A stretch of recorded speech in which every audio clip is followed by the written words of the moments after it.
This is East Carolina Offensive Coordinator Donnie Kirkpatrick. We are talking one of my favorite things, Pirate football, and the Sports Objective.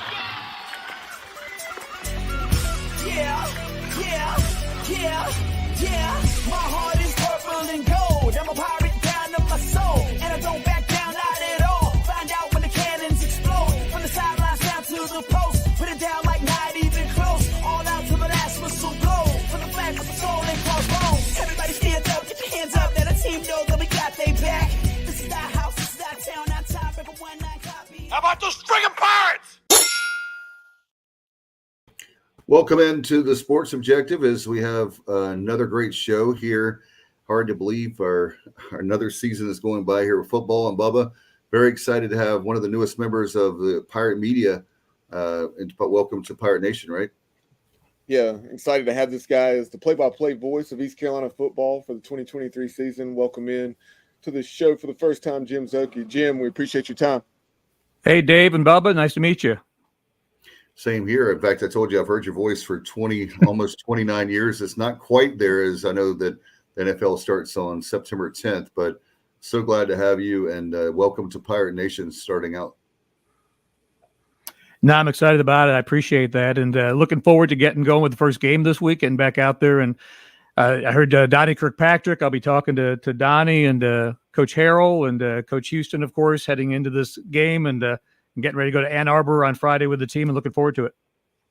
Well, let me ask you a question, because do you need like a personal assistant with your busy schedule? I'll be glad to work with you. I don't know how you do it. It's amazing how many Pirate fans would like to do that. Yeah, I think we need a whole separate charter just for the folks that would love to go on this trip. And yeah, it's going to be fun. It's kind of a bucket list thing, I think, to get to go to a stadium like this. Obviously, it's a big challenge from a football standpoint. But yeah, if you guys can get up there, I'm sure we can get Malcolm or someone to get you a press pass up there. Oh, we do have that, but I was talking about I was just joking as far as your overall schedule. You're doing the Pirates, you're doing the Panthers. Yeah. I know you have other obligations as far as media stuff, and that's one of the reasons why I admire you. All the stuff you're already doing, and then you're taking on the task of being play-by-play for the Pirates. So we're definitely grateful to have you. I'm happy to do this. It's a fun assignment, getting to do these 12 football games. I'm counting on 13, actually, with the Pirates, and looking forward to every bit of it. Play-by-play is a passion of mine. A lot of folks like to do podcasts like you do, sports talk or reporting and so forth. I like doing all of that too, but play-by-play is kind of my passion out of all those things. So I'm really excited about this opportunity with ECU. No question. Go ahead, Bubba. Jim, over the last 3 or 4 weeks, and obviously you've been, to use a cliche, drinking out of a fire hose, so to speak. But talk about those trips you've made to Greenville, getting to know Mike Houston, Donnie Kirkpatrick, Blake Carroll, and some of these players, and familiarizing yourself with the roster and getting up to speed prior to Saturday's opener against Michigan.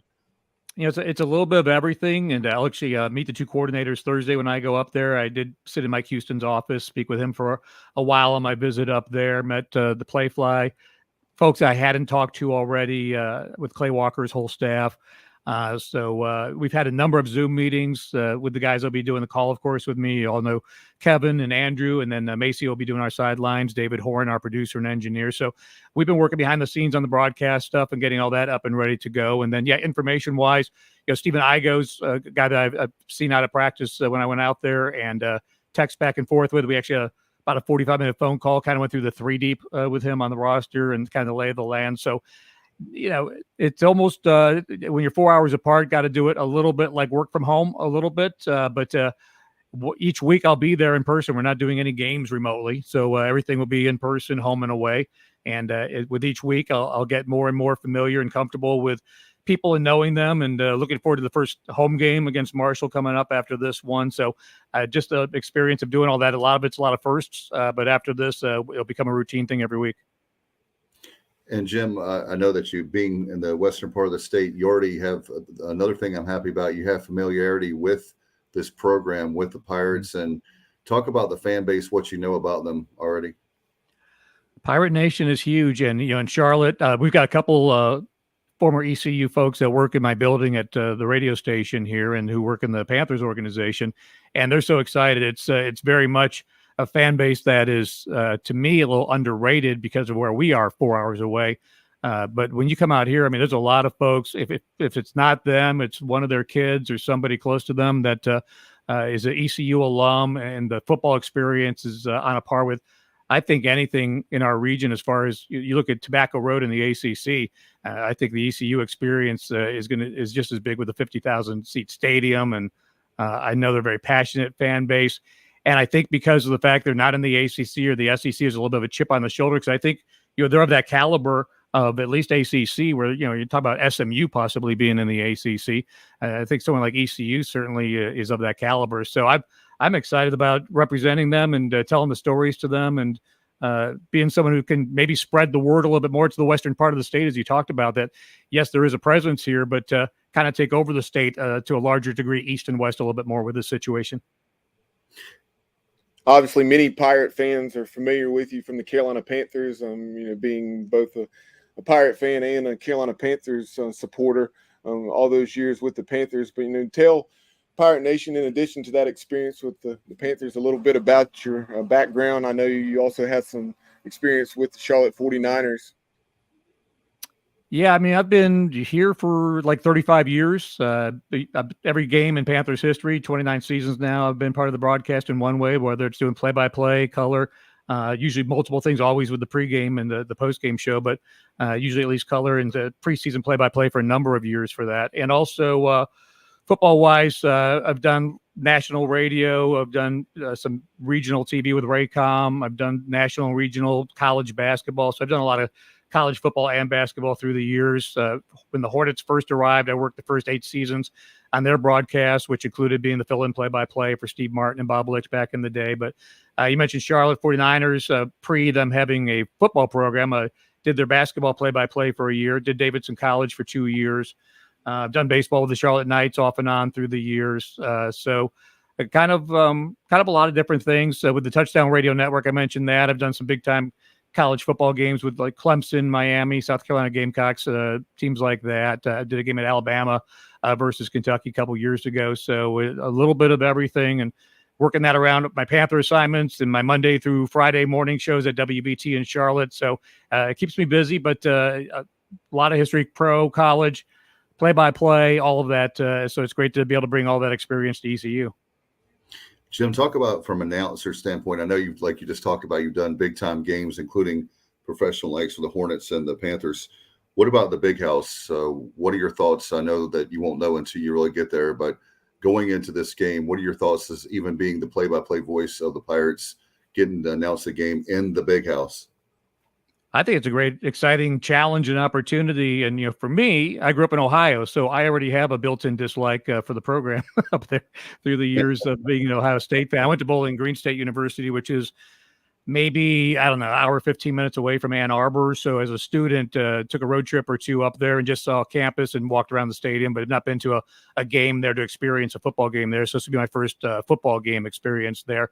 But like I said, growing up in Ohio, we call it that school up north, or X out the M, and it's Michigan. So for me, obviously a healthy dose of respect, first of all, for the program they've built in the last couple of years, because Ohio State had their number. I think they beat them 15 out of 16 years to the last 2 years. Now Michigan's won that in the Big Ten the last 2 years. But they're excellent. Obviously, they're big, and they're playing for a national championship this year. To get to call in that kind of a venue, whatever happens, and upsets do happen. Whatever opponent the rest of the year ECU faces, to start with something like that, makes anything possible. So it's like NASCAR, like starting with the Daytona 500 right out of the gate, right? So it's going to be the big marquee game right out of the bat there, and then a couple more games, and you get into conference play, and all these experiences will make ECU bigger and stronger as they go. Jim, you've worked with Mick Mixon, Bill Rosinski, and then I'm sure perhaps other play-by-play voices as well. But in addition to those guys, while staying true to yourself and implementing your style of doing the play-by-play, who were some of your influences growing up?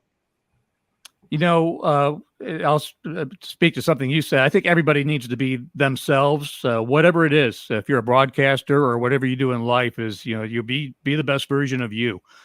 So people ask, will you use this phrase, or will you borrow from that? I think everybody has to be their own person, and then organically what develops, as opposed to preconceiving things and trying to sound like, or some kind of impression of some other announcer in this example. When I was growing up as a kid, his name probably won't mean anything to much of anybody. He just passed away a couple of years ago, but Joe Tate did the radio for I grew up in Cleveland, what was the Cleveland Indians and Cleveland Cavaliers. And he somehow did that schedule of NBA and Major League Baseball, which is incredible. And then he ended up just doing the NBA and right through the LeBron James years and all that as well. So that was a guy that kind of was my ears influence of just what I listened to as what I thought was a great play-by-play guy. And you mentioned Bill Rosinski and Mick Mixon, two great broadcasters who kind of were two different ones. Bill had, the big voice and just that persona and that gravitas and could do everything well. And then Mick, more of a storyteller, not the pipes of Bill, but certainly good enough. But, Bill was just like Pavarotti, just had, a huge voice. But with Mick, just a guy that was really good with sharing the mic with myself and Eugene Robinson and Jake Delhomme and the guys we've had through the years. So it's there's different ways of approaching it.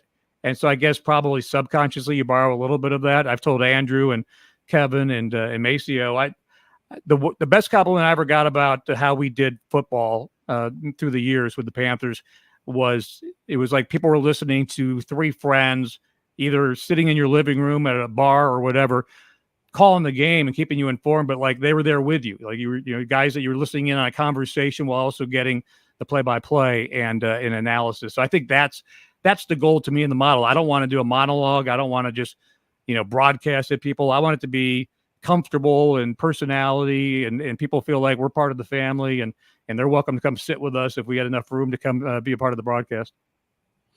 That's funny that you mentioned that, Jim, because that's the way I feel about you guys, like driving up and down the road. And if I can't be like at home, I'm a radio nerd anyway. So I've got usually the radio broadcast and the television broadcast on at the same time. And I have like different rituals I do where if things aren't going away for Panthers or whatever team I'm pulling for, then I'll go to the radio broadcast or I'll try to switch things up. And when I'm driving, it's great because like you mentioned, the fact that you're talking, but it's not like you're trying to talk over our heads. I think some analysts go way too overboard. And this is my opinion of where they're too, they want to impress you about their knowledge of the game versus just trying to keep it conversational.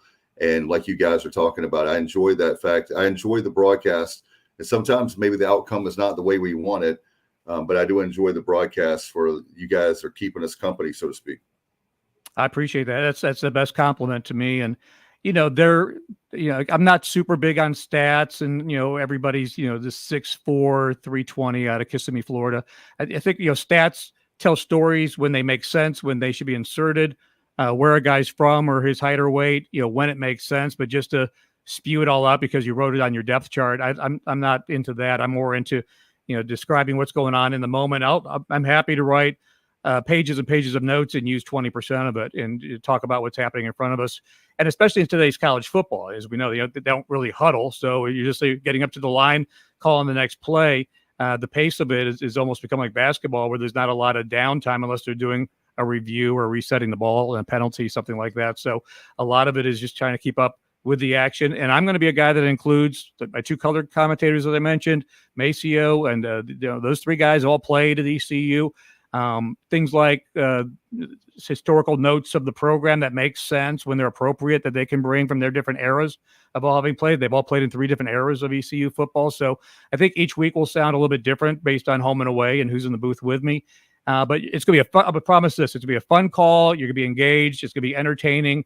It's a pirate broadcast. We want ECU to win. This is not a national broadcast. So this is, I think it's going to be a lot of fun and it's going to be electric. And it's going to be, again, the nice balance of getting you the information. You'll know down and distance. You'll know the clock. You'll know the score because it's not on the screen for you like it is on TV. But on the other hand, I want you guys to sit, listen, be a part of the conversation and have opinions. Jim, obviously you're in the western part of the state in Charlotte, but when you came to Greenville, have you had a chance to see anything in Greenville, or do you know any great places to eat, or we can help you out if not? I am open to suggestions. So far, I've seen all the sports complex. I've seen everything on the sports complex side: football, basketball, weight room, locker rooms, all the facilities, and they're. I was very impressed, by the way. First of all, with all that they've done with the facilities, baseball field, all that stuff. As far as the university goes, my only 2 meals were at breakfast at Scullery and lunch at Sup Dogs. So I'll be able to knock out probably 3-4 meals before we head out to Ann Arbor. I'll be up there Thursday, a couple meals Friday breakfast, and then we'll travel out with the team Friday afternoon. So yeah, I'm always open. I know Bees is kind of the big tourist one you got to go to for barbecue, and that will happen. But I know you guys have a good list of other places. Parker's Barbecue is one of my favorites. It's a great staple, and they're great supporters of the Pirates. So Sam Jones Barbecue, I know the Skylight is out in Ayden. That's one of the best in a town as well. But Sam Jones is great. I know Moore's. There's a lot of great Eastern North Carolina barbecue is prevalent in Greenville for sure. That's my style of barbecue too. So I will. I'm sure I will hit all of those multiple times over the next 3-4 months. Jim, final thing we have for you is, obviously Jeff Charles, 3+ decades as the voice of the Pirates. Did you get to know Jeff at all? And then obviously, a lot of folks, that phrase, and you reference using certain phrases, but that call, you can paint this one purple. Is that something you're just going to kind of allow to happen, or is that something you've given any thought? I think I have given some thought, because people have asked me the question a couple of times, and I have. I've met Jeff through the years. I'll be honest, it's been a while. But back in the day, I used to do this Carolina Sports Sunday show that we originated out of our studios here. It was a regional show, and we were on 25 stations in the Carolinas. And so I'd go around everywhere, including East Carolina. So I had, back in the day, Bill Lewis and Steve Logan on, and Jeff Charles. Panthers started in 95. So once it got to like late 90s, I wasn't doing as much sports talk. But every now and then I would encounter Jeff, because, again, ECU doesn't have a bunch of football games out this way. So I have met him a couple times in person, definitely interviewed him over the phone a couple of times.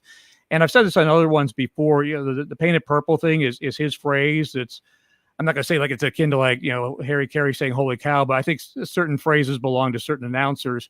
So for me, it will not be something that I say as far as like, this is like how Jeff did it. We did it. But in the back of my mind, I think there'll probably be a moment or 2 or 3 where it's going to be appropriate as a nod to Jeff and a tip of the cap to make that phrase heard. So it may not be used in the way that Jeff did, but to me, something more as a tribute and a tip of the hat, as opposed to expect that to be said in the way when he said it. But I don't want it to just go away. But I think it's something that, the fans will keep going to a large degree. But for me, it's not going to be my staple, because it belongs to Jeff. And I'm not going to borrow another announcer's phrase, but as a tribute to Jeff, and I would reference him anytime I say it, I would only say it in reference to making that in his honor. And Scott Rogers, who's the voice of the Pirates in baseball, that's exactly what he did. In the voice of the great Jeff Charles, you can paint this one purple. Mm-hmm. And I don't think I'll do it it won't be like a consistent thing, but I think when it's appropriate, again, when it's in the moment and it feels right, it'll be said. But again, that's a phrase that belongs to Jeff, and everyone's got to be their own person. Same thing I've said with anybody else. When Bill Rosinski started out doing the Panthers, things he said versus what Mick Mixon says, versus to what Anish Shroff says today.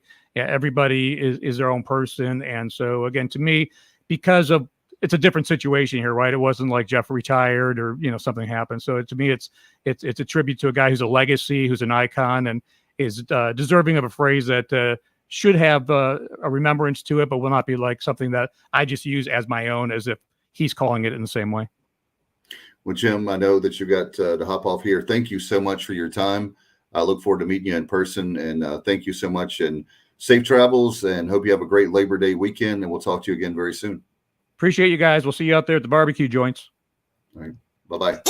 Thanks. I'm a pirate down to my soul, and I don't back down, not at all. Find out when the cannons explode, from the sidelines down to the post. Put it down like not even close. All out to the last whistle blow. From the flag with the soul and crossbones. Everybody stand up, get your hands up. Let a team know that we got they back. This is our house, this is our town. On top, everyone not copy that. Everybody in the stands go bananas, scream loud, but don't hold back. Every foot, every yard, every first down, every touchdown with a cannon.